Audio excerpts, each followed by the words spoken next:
सन 1958 से हवाई यात्रियों के लिए मैं असम और उत्तर पूर्व का प्रवेश द्वार रहा हूं।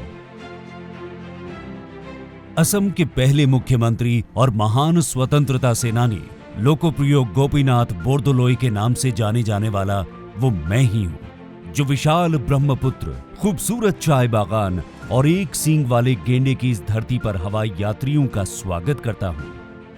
शुरुआती दौर में गिने चुने हवाई यात्रियों के साथ शुरू हुआ ये सफर आज भारत के 10वें सबसे व्यस्ततम एयरपोर्ट्स होने तक आ पहुंचा है। भारत के सबसे महत्वपूर्ण क्षेत्र उत्तर पूर्व में साफ तौर पर मेरा वर्तमान स्वरूप एक विश्व स्तर के एयरपोर्ट के मापदंडों को पूरा नहीं करता, और वो भी तब जब भारत सरकार देश के उत्तर पूर्वी क्षेत्रों के विकास पर विशेष बल दे रही हो।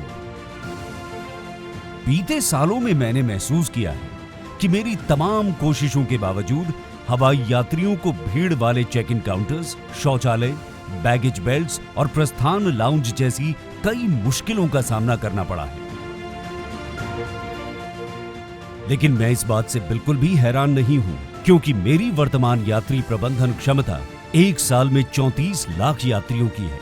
लेकिन वर्ष 2022-23 में ये आंकड़ा 52 लाख तक पहुंच गया था, और वर्ष 2023-24 में ये आंकड़ा 62 लाख यात्रियों से भी ऊपर जा सकता है। अपने पीक आवर में मैं 1 घंटे में 450 प्रस्थान करने वाले यात्रियों के प्रबंधन को सुचारू रूप से कर सकता हूँ, लेकिन वर्तमान समय में मैं 1500 यात्रियों का प्रबंधन कर रहा हूँ। इसका मतलब ये है कि एक यात्री के अनुरूप सुविधा का उपयोग 4 यात्री करने पर मजबूर हो रहे हैं। साफ तौर पर अब समय की मांग है कि मेरा पुनर्जन्म हो।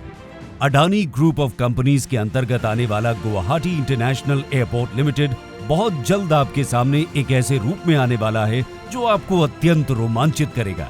जी हाँ, 1 वर्ष से भी कम के समय में मैं अपने पुराने रूप को छोड़कर भारत के सबसे शानदार एयरपोर्ट्स की सूची में अपना नाम दर्ज कराने वाला हूँ। शीघ्र ही विशाल ब्रह्मपुत्र नदी और उसके आसपास के प्राकृतिक सुंदरता से प्रेरित रचना के साथ मैं असम और उत्तर पूर्व का एक नया प्रवेश द्वार बनूंगा। अपने मौजूदा आकार से 6 गुना बड़ा, प्रतिवर्ष 1 करोड़ 31 लाख के यात्री प्रबंधन क्षमता और पीक आवर में लगभग 3300 यात्री प्रति घंटे के प्रबंधन क्षमता के साथ मेरा नया इंटीग्रेटेड टर्मिनल बिल्डिंग भारत के सबसे व्यस्ततम एयरपोर्ट्स में से एक होगा। Guwahati Airport has a natural potential to grow. The reason being this is the most convenient and most reliable transportation from the northeast. नए टर्मिनल भवन के निर्माण के साथ ही यहां से विमानों का संचालन क्षेत्रीय, घरेलू और अंतर्राष्ट्रीय जैसे 3 हब्स के कॉन्सेप्ट के आधार पर होगा। पूर्वोत्तर क्षेत्रों में जल्दी होने वाले सूर्योदय का फायदा उठाते हुए यहां विमानों का परिचालन जल्दी शुरू किया जा सकेगा, जिससे व्यवसाय से जुड़े लोग यहां से देश के किसी भी कोने की यात्रा कर 24 घंटे में वापस आ सकेंगे। 1,02,000 वर्ग मीटर में फैले इस एयरपोर्ट में आगमन और प्रस्थान क्षेत्र अलग अलग मंजिलों पर होंगे, और इसके साथ ही पहले से कई गुना बेहतर check in counters, security check area, food court और शॉपिंग एरिया होंगे। नए टर्मिनल भवन में एक अत्यंत आधुनिक कार्गो एरिया भी होगा।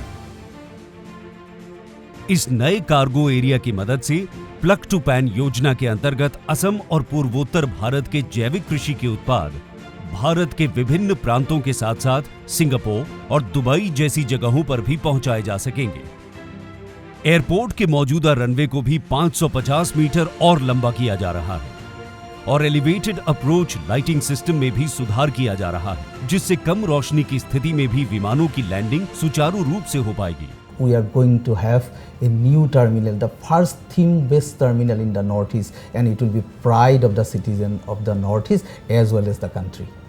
तो अपनी कुर्सी की पेटी बांध लीजिए और तैयार हो जाइए शीघ्र ही मेरे नए रूप और मेरी एक नई उड़ान के लिए।